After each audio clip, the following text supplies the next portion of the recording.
जय माता दी, जय मां कामाख्या, देव राधा ट्रस्ट, सत्यवाणी चैनल।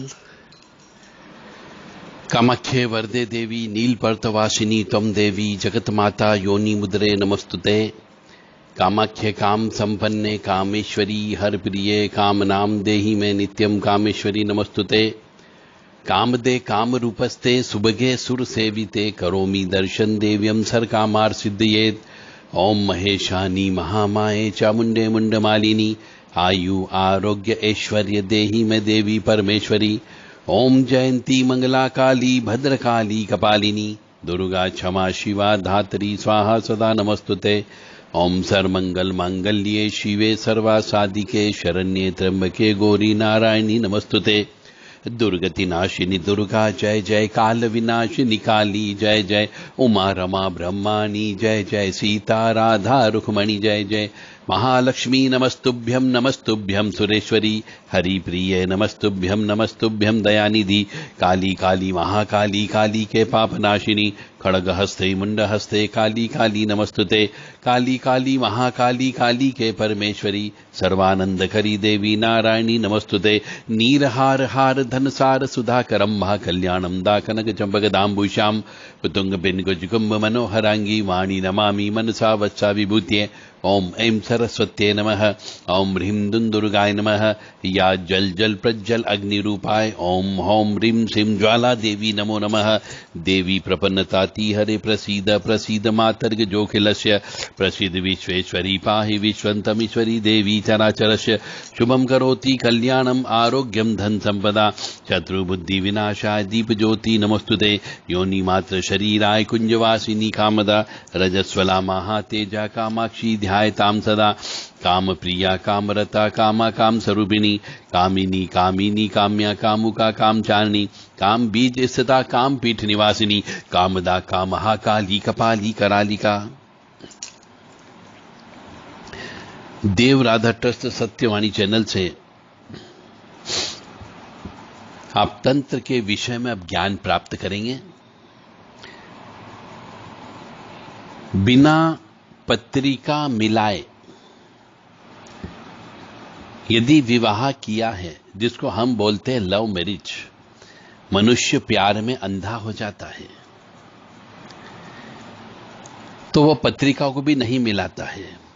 और पत्रिका मिलाने के बाद भी यदि ज्योतिषाचार्य अब कहते हैं कि पत्रिका नहीं मिल रही, विवाह ज्यादा दिन नहीं टिकेगा, फिर भी मनुष्य विवाह करता है क्योंकि वह प्यार में अंधा हो जाता है और उसके भाग्य में ऐसा लिखा हुआ होता है।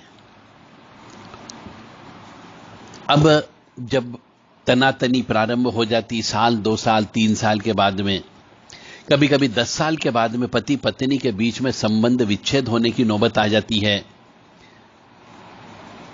मतलब आदमी मनुष्य कहीं और किसी दूसरी स्त्री के चक्कर में फंस जाता है या फिर स्त्री किसी दूसरे पुरुष के चक्कर में फंस जाती है, तब ऐसी नौबत आना चालू हो जाती है।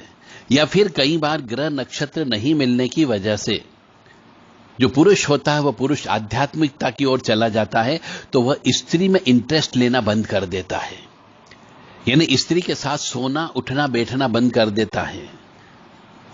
इंटरेस्ट मतलब घर के अंदर अपना ध्यान देना कम कर देता है तो भी तलाक की नौबत आ जाती है। और फिर दोनों में से एक न एक व्यक्ति ज्योतिषाचार्यों तांत्रिकों के चक्कर लगाता है और वहां से दुर्दशा होना प्रारंभ हो जाती है और ज्यादा बढ़ जाती है। क्योंकि ज्योतिषी के पास जाएंगे तो वो भी अपना नग बेचने का काम करेगा। ज्योतिषी के पास जाओगे तो किसी वो कहेगा कि भैया ये शांति करा लो, ये ग्रह शांति करा लो। किसी पंडित के पास चले गए तो उसने ग्रह शांति के नाम पे आपको लूट लिया, और किसी ज्योतिषी के पास चले गए तो उसने नगों के नाम पे, अंगूठियों के नाम पे आपको लूट लेगा। और होना जाना कुछ नहीं, क्योंकि ग्रह नक्षत्र ही नहीं मिल रहे। जब नींव ही कमजोर डली हुई है, यदि कन्या दान नहीं हुआ है तो नींव कमजोर हो जाती है, यानी गोत्र परिवर्तन नहीं हुआ है तो नींव कमजोर हो जाती है। और यहां तक कि ग्रह के नहीं मिलने की वजह से भी नींव कमजोर हो जाती है। जो उनके 36 गुण मिलना चाहिए वो गुण नहीं मिलते हैं, यानी 12 गुण मिलते, कभी 9 गुण मिलते, और व्यक्ति विवाह कर लेता है तो नींव कमजोर मानी जाती है ना, वो घर टूटता ही टूटता है। किसी की ताकत नहीं, कितनी ही पूजा पाठ कर लो, कितनी ही अनुष्ठान करा लो, कुछ नहीं हो सकता। तो ऐसे बहुत से मनुष्य जो लुटेरे बैठे हुए हैं, यदि ऐसे व्यक्ति उनके पास चले जाते हैं कि साहब ग्रह, हमारा घर टूट रहा है, लव मैरिज करी थी परंतु ग्रह नक्षत्र नहीं मिलते, अब पता लग रहा कि जन्म पत्रिका बिल्कुल भी नहीं मिलती है, पर विवाह तो कर लिया, अब आप देखो कितना बचा सकते हो हमें, तो लूटने वाले लालीपाप समझ करके उसको खाना चालू कर देते हैं। बहुत स्पष्ट बात कर रहा हूं, यदि किसी की नींव ही कमजोर है तो मकान को गिरने से कोई नहीं बचा सकता। तो एक तो मेरा सबको ये की सलाह देना है कि लव मैरिज मत करो, और यदि आपने कर ली है और ग्रह नक्षत्र नहीं मिल रहे हैं तो किसी भी तांत्रिक के चक्कर में मत फंसो कि आपका पति आपके वश में हो जाए या आपकी पत्नी आपके वश में हो जाए। ऐसा नहीं, क्योंकि ग्रह नक्षत्रों का खेल चला है, उसमें यह वशीकरण विद्या काम नहीं करेगी और आप पैसे से बर्बाद हो जाओगे। कभी एक के पास जाओगे, दूसरे के पास जाओगे, तीसरे, ऐसे कई तांत्रिक लोगों के पास जाओगे, हर व्यक्ति आपसे लूटेगा। और ऐसे आप जितने ज्योतिषी के पास जाओगे वो ज्योतिषी भी आपको लूटने का प्रयास करेगा कि अच्छा फंसा है, मुर्गा आ गया, अब गलती की है तो खर्च करे। पर मैं इसलिए कहता हूं कि यदि आपके जो है शुरू से ही यदि लग्न पत्रिका नहीं मिलती हो, जन्म पत्रिका नहीं मिलती हो, गुण धर्म नहीं मिलते हो, तो यदि ऐसी परिस्थिति उत्पन्न हुई है तो उसे स्वीकार करो और बहुत आसानी से बिना ज्यादा झगड़ा टंटा किए हुए तलाक ले लो। यदि किसी स्त्री के मामले में पुरुष इंटरेस्ट नहीं ले रहा हो, यदि वो आपके पास आकर के हम बिस्तर नहीं होता हो, यदि वो आपको पैसे कौड़ी देने में तकलीफ देता हो, यदि आपकी आवश्यकता की पूर्ति नहीं करता हो, तो उसे त्याग देना ही उचित होगा, क्योंकि आपने लव मैरिज की है। ज्यादा अधिक इंतजार मत करो, अन्यथा कोई न कोई, या तो पुरुष या स्त्री चरित्रहीन हो जाएंगे, कोई न कोई उनको कुछ न कोई व्यक्ति अवश्य मिल जाएगा। पुरुष को भी स्त्री मिल जाती है और स्त्री को भी पुरुष मिल जाता है, क्योंकि यह कलयुग चल रहा है। इसलिए लव मैरिज मत करो, और यदि किसी ज्योतिषाचार्य से मिल लिए हो तो उनसे अच्छे से प्रश्न करो कि हमारे गुण धर्म कितने मिल रहे हैं और क्या हमारी लाइफ आगे चलेगी या नहीं चलेगी। क्योंकि जब भी ऐसा कुछ होता है तो तंत्र विद्या भी होने लगती है। ऐसे ग्रह नक्षत्र आते हैं